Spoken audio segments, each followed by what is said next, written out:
If this were a television series, the critics would be calling it formulaic. The Celtics are the home team in an NBA playoff game. Jason Tatum and/or Jaylen Brown plays a game befitting a recurring all-star, not a barely 20-something just beginning his ascent. Al Horford plays superb defense, serves as the fulcrum of the offense when the younger guys start playing too fast, and ends up with a full box score that still doesn't tell the complete story. Marcus Smart plays in his good Marcus form, with his rapid, perhaps rabid defense, his underrated playmaking, and even making a few semi-advisable shots. Brad Stevens outmaneuvers his counterpart at the other end of the sideline, leaving the fellow clipboard holder in a state of bewilderment when arrives at his post-game press conference. And Celtics win the game, leaving us wondering why they don't play this way on the road. End scene. All of them, every familiar and welcome one. The Celtics stuck to the script in Game 5 of the Eastern Conference Finals, and thank goodness they did. It's formulaic, sure, but boy does it play well to the audience. The Celtics defeated the Cavaliers Wednesday night, 96-83, to take a 3-2 lead in the series in front of a raucous TD Garden crowd. The victory improved the home team's record to 5-0 in the series, and it improved the Celtics' record to a remarkable 10-0 at the Garden this postseason. "You get on the road and you're just out there against everybody else," said Horford, who was one of several Celtics to laud the Garden crowd, praise that seems entirely genuine. "Here, I just think that our guys just feel comfortable and good. It's a credit to the atmosphere that's here. It's just a lot of fun to play in right now." Jason Tatum handles the ball against Kyle Korver in the first half during Game 5. Matty Meyer, Getty Images. The storyline didn't deviate much from what we've come to expect from Celtics home playoff games. It was Tatum who played the role of sensational young star, one with which he is increasingly familiar. He scored 24 points, collected 7 rebounds, dug down for 4 steals in what might have been his best defensive performance as a pro, and knocked down important shots in the fourth quarter when it briefly looked like the Cavs might survive their death rattle. "I just enjoy playing in the big moments, in the big games," he said afterward. "I think that's when I have the most fun, when things are on the line. A lot of guys stepped up tonight. I can't say it enough, we're one win away from going to the finals." Smart and Horford? All good, all the way around.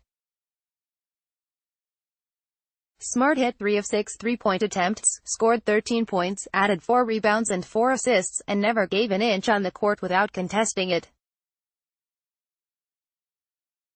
You tell me how 16 players received more all-defensive team votes than Smart. He drives me nuts sometimes, but not Wednesday night. This was one of those games where you can't imagine the team without him. Horford had 15 points, 12 rebounds, a team best plus-minus of +21, and played with his usual poise on both ends of the court. The quintessentially subtle Horford play, the kind that does not show up in the box score but should stick in his dwindling gaggle of doubters' minds as the sort of thing they should learn to appreciate, occurred with a few ticks under 5 minutes to play. Terry Rozier had just hit a jumper to put the Celtics up 87-73. But the Cavs still hadn't checked out yet, literally or figuratively. After the made shot, James came chugging down the court at full speed, as imposing a sight as there is in basketball. It looked like a sure layup, with a decent chance of a ticky-tack foul as well, since there is always a chance of a ticky-tack foul going his way.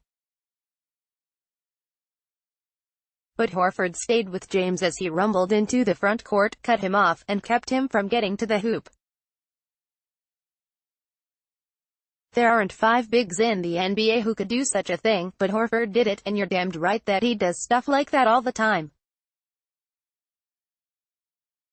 The sequence ended with Kevin Love getting his shot blocked by Jaylen Brown. The Celtics advanced to their end. Horford unleashed one of his praying mantis threes, and the Celtics led 90-73 with 3 minutes, 53 seconds left. That, as they say, was that. Perhaps I shouldn't doubt a trend, but I'm convinced the Celtics have an outstanding shot of winning Game 6 in Cleveland, and not just because they outscored the Cavs in each of the final 3 quarters in Game 4 there Monday. The Celtics have a real chance at flipping the script because there were alarming, or if you're a Celtics fan, amusing, signs Wednesday night that the Cavs are wearing down. James got into that obnoxious "I'm the coach of this 5" mode where if he made an errant pass, he'd be sure to point to where the teammate should have been. Occasionally he declined to hustle back on defense in order to hang out in the backcourt and argue about a non-call. And he, and beleaguered coach Ty Lue, both acknowledged that James was worn out at the end of the game. There's reason for them to be skeptical of Lue, too. He answered a question about why Kyle Korver, who, you may recall, hit his first 9 shots over the 2 games in Cleveland, played so little, just 18 minutes, including some at garbage time. His puzzling answer, well, initially, Stevens has been putting Ojale in, so that's been kind of Kyle's matchup when he comes in the game, said Lue. He didn't play him tonight, so it kind of threw us for a loop. Did I hear this right? Lue tries to match Korver, one of the best long-range shooters in history, with Ojale, a rookie whose primary contribution is aggressive defense. How in the name of world be free does Ojale's usage dictate how Korver should be used?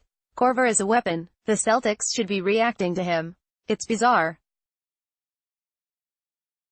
That's one of the reasons I believe we saw real cracks in the Cavaliers tonight. There were a lot of signs, James outscoring the rest of the starting lineup 26-24, J.R. Smith limping around at the end of the game, Lue being at least the letter C short of a clue.